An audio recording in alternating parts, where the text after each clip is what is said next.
They don't know, yeah. They don't know, They don't know, yeah. So on the cover of Prestige this month, we have, of course, Sereni Linggi. Ta-da! In line with our International Women's Day issue, I thought it would be a perfect choice for a cover, really, because you are someone who does so many different things. So you hold a role in your center manager in the Green Heights Mall. Yeah. You do yoga, and of course, you are one half of Sereni and Chantel. Yep. And a mother of two. And a mother of two, Yeah. of course. Most important. And interestingly, today is actually Sereni's anniversary. Yeah, I've been married 6 years. I think it's 6 years. 6 years, yeah.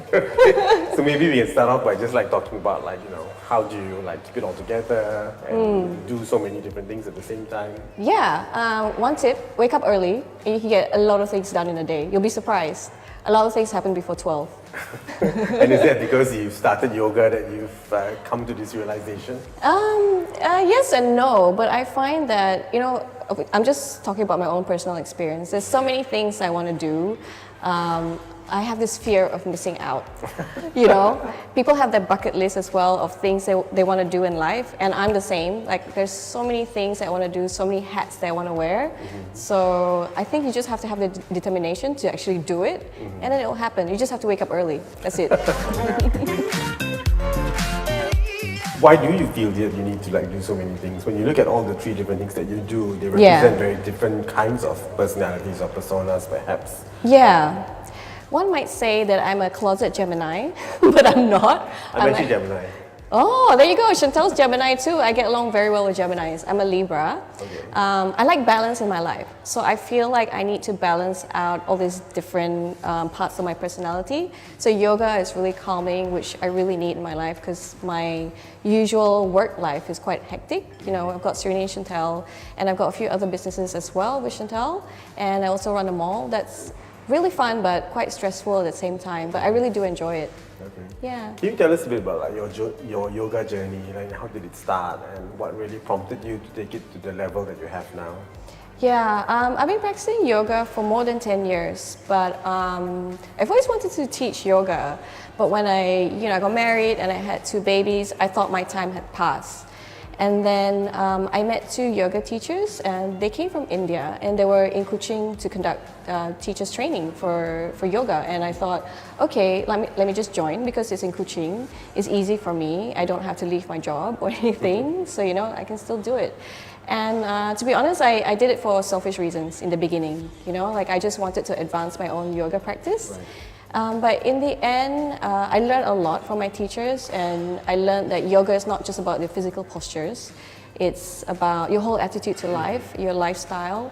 And during my teacher's training, I discovered that there was a lot of things that I was doing to my body which just wasn't right. I had a lot of injuries from sports and other things that I used to do before.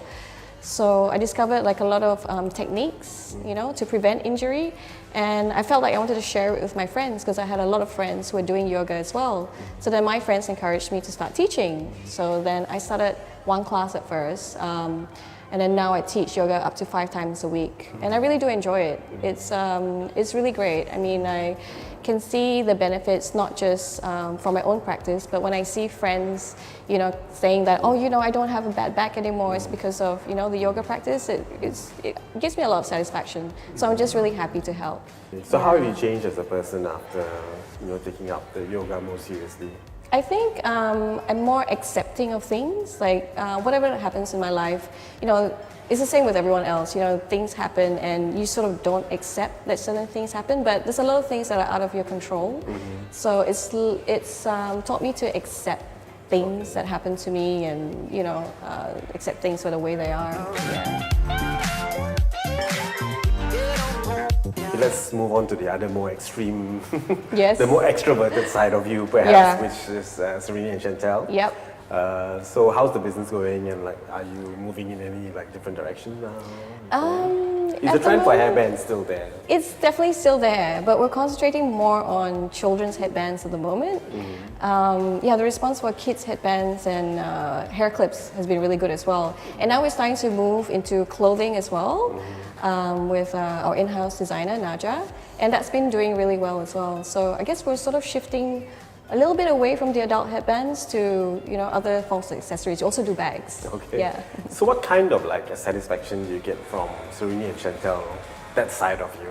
Yeah, well, with Sereni and Chantel, it was never meant to be a business. It was just something that Chantel and I did for fun, because there's not much to do in Kuching. You have to create your own fun. And then, we're just really happy that people like the things that we Responded make. to it, Yeah, actually. and, great, they're buying it, which is really good, because we don't really follow trends. We just basically design things that we would wear ourselves. And it's usually, either really out there or really subtle enough to wear to the office. So there's like different spectrums to it. But of course, Chantel and I like the really loud pieces, because our motto is be seen or go home. Yes. Yeah. I think the interesting thing is when you start a business like that, I mean, Yeah. coming up with one collection of headbands is like perhaps okay, but when you have to do it like, year in and year out, it can be quite challenging, I suppose. Where do you get the inspiration for?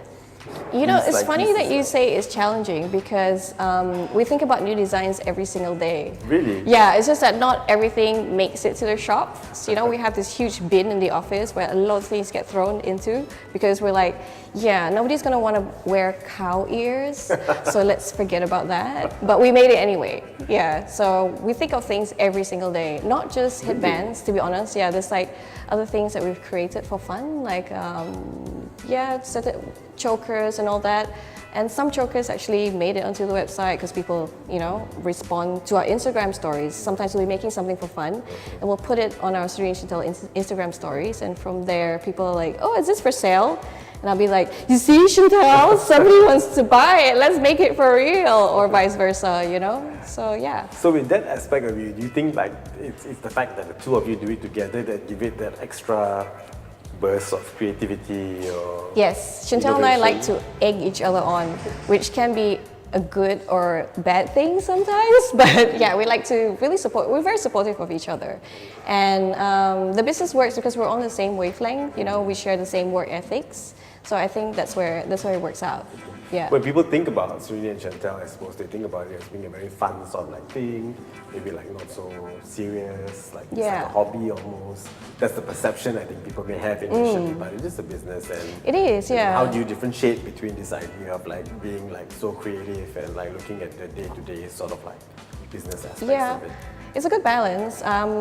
There's a lot of work that goes behind the scenes to the brand that people, of course, don't see. There is the business aspect to it, which is not fun all the time, but as a whole, I think most people like working with us because we try to create a very nurturing environment.